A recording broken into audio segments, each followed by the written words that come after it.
Hi kids, welcome to Stories by Mom. New week, new story. The story will be read in English first and then it will be explained in Kannada also. So don't forget to watch the video till the end. Hi kids, today our story's title is Chotra and the Chakli loving dog. Let's get started.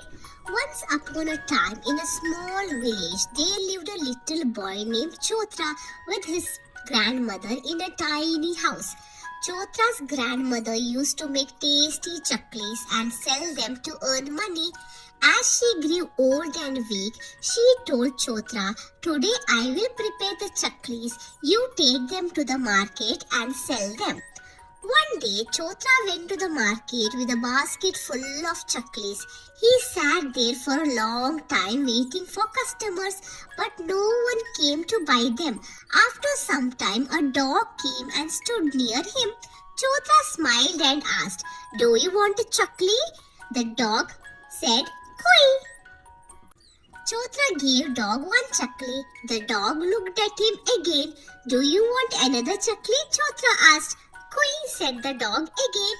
Each time Chotra asked, the dog said "Kui," and Chotra happily gave it another chakli.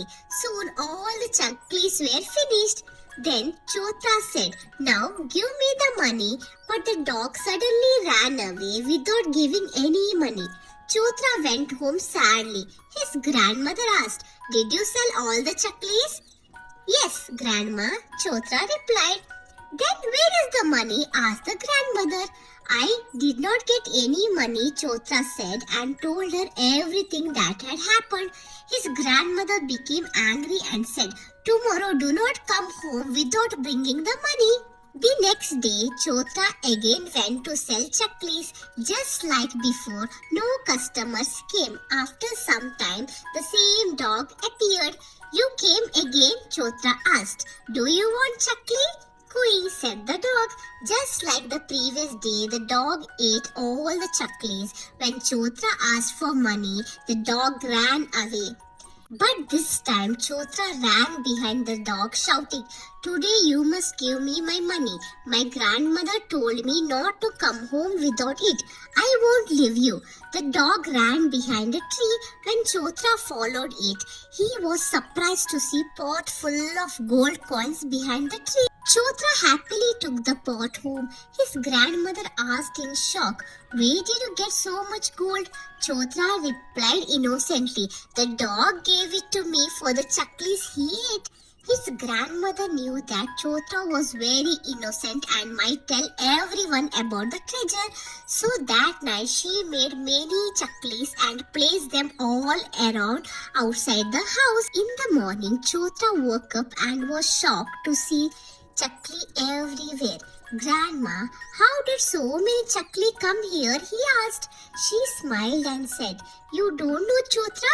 Last night it rained chaklis." Chotra believed his grandmother. A few days later, Chotra went to the market and told some people about the pot of gold he had found in the forest. They asked, "When did you find it?" Chotra replied, "On the day when the chakli rain came." The people laughed and thought, "How can chaklis rain? This boy is foolish." So they did not believe him. In this way, the grandmother's clever plan worked and the secret of the treasure remained safe. Chotra and his grandmother lived happily ever after. ಒಂದ್ಸತಿ ಒಂದು ಊರಲ್ಲಿ ಒಬ್ಬ ಹುಡುಗ ಅವನ ಅಜ್ಜಿ ಜೊತೆ ಇರ್ತಾನೆ. ಆ ಹುಡುಗನ ಹೆಸರು ಚೋತ್ರ ಆಗಿರುತ್ತೆ. ಅವ್ರ ಅಜ್ಜಿ ತುಂಬಾ ಚೆನ್ನಾಗಿ ಚಕ್ಲಿ ಮಾಡ್ತಾ ಇರ್ತಾರೆ. ಅದನ್ನ ಅವ್ರು ಮಾರ್ಬಿಟ್ಟು ಅದರಿಂದ ಅವ್ರಿಗೆ ಹಣ ಸಂಪಾದನೆ ಮಾಡ್ತಾ ಇರ್ತಾರೆ.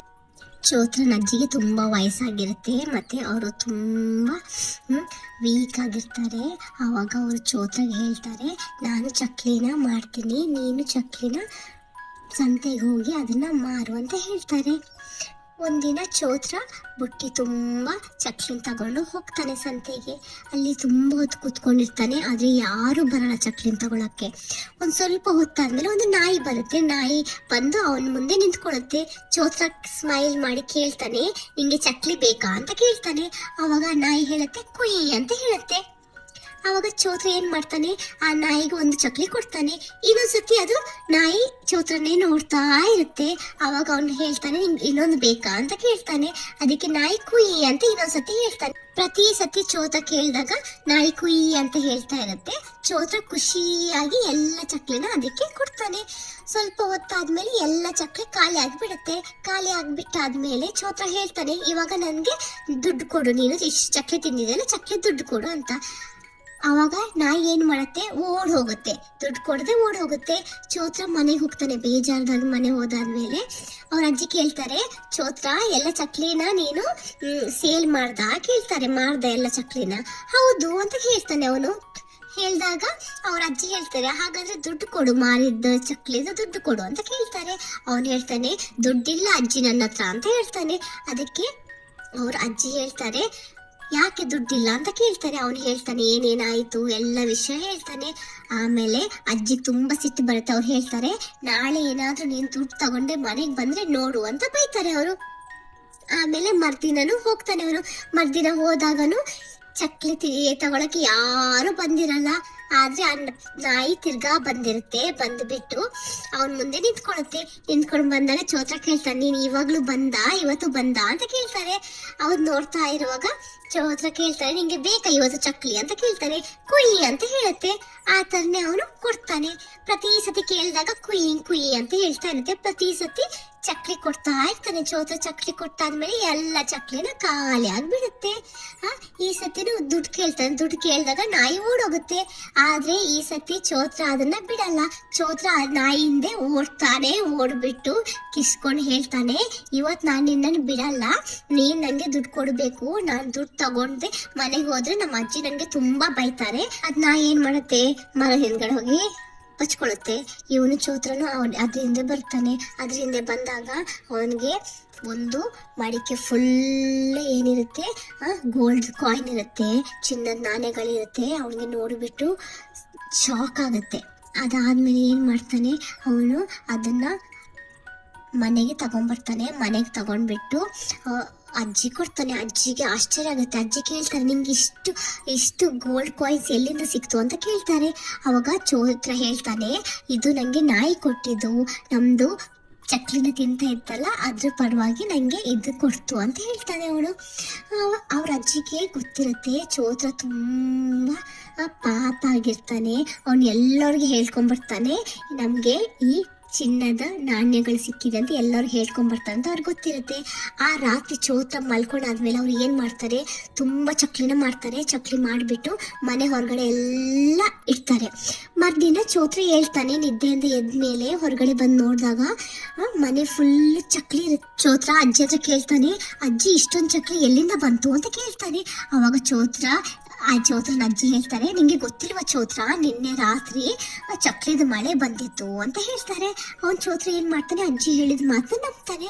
ಸ್ವಲ್ಪ ದಿವಸ ಆದ್ಮೇಲೆ ಚೋತ್ರ ಸಂತೆಗೆ ಹೋಗ್ತಾನೆ. ಸಂತೆಗೆ ಹೋದಾಗ ಕೆಲವು ಜನ ಸಿಕ್ಕಿದಾಗ ಅವನು ಏನ್ ಹೇಳ್ತಾನೆ, ಅವನಿಗೆ ಚಿನ್ನದ ನಾಣ್ಯಗಳು ಸಿಕ್ಕಿದ ಬಗ್ಗೆ ಎಲ್ಲರಿಗೆ ಹೇಳ್ಕೊಂಡ್ ಬರ್ತಾನೆ. ನಂಗೆ ಕಾಡಲ್ಲಿ ಚಿನ್ನದ ನಾಣ್ಯ ಸಿಕ್ತು ಅಂತ ಎಲ್ಲ ಹೇಳ್ತಾ ಬರ್ತಾನೆ.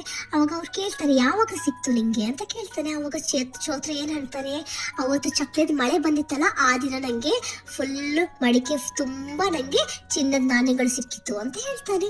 ಅವಾಗ ಅವರೆಲ್ಲ ನಕ್ಬಿಟ್ಟು ಹೇಳ್ತಾನೆ, ಚಕ್ಲಿದ ಮಳೆ ಯಾವತ್ತಾದ್ರೂ ಬರುತ್ತಾ, ಈ ಹುಡುಗ ಏನ್ ಹೇಳ್ತಾ ಇದನ್ನ ಅಂತ ನಗ್ತಾ ಹೋಗ್ತಾರೆ.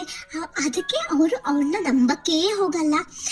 ಈ ತರ ಚೋತ್ರನ ಅಜ್ಜಿದು ಒಳ್ಳೆ ಬುದ್ಧಿವಂತಿಕೆ ಇಂದ ಅವರಿಗೆ ಸಿಕ್ಕಿರೋ ಇದ್ರ ಬಗ್ಗೆ ಯಾರಿಗೂ ಗೊತ್ತಾಗಲ್ಲ. ಚಿನ್ನ ನಾಣ್ಯ ಎಲ್ಲ ಸಿಕ್ಕಿದ ಬಗ್ಗೆ ಯಾರಿಗೂ ಗೊತ್ತಿರಲ್ಲ. ಮತ್ತೆ ಅದು ಜೋಪಾನವಾಗಿ ಅಲ್ಲೇ ಇರುತ್ತೆ ಅವ್ರ ಜೊತೆ. ಮತ್ತೆ ಚೋತ್ರ ಮತ್ತೆ ಅವ್ರ ಅಜ್ಜಿ ತುಂಬಾ ಖುಷಿಯಾಗಿರ್ತಾರೆ ಅದಾದ್ಮೇಲೆ. Thank you for watching. Please subscribe the channel.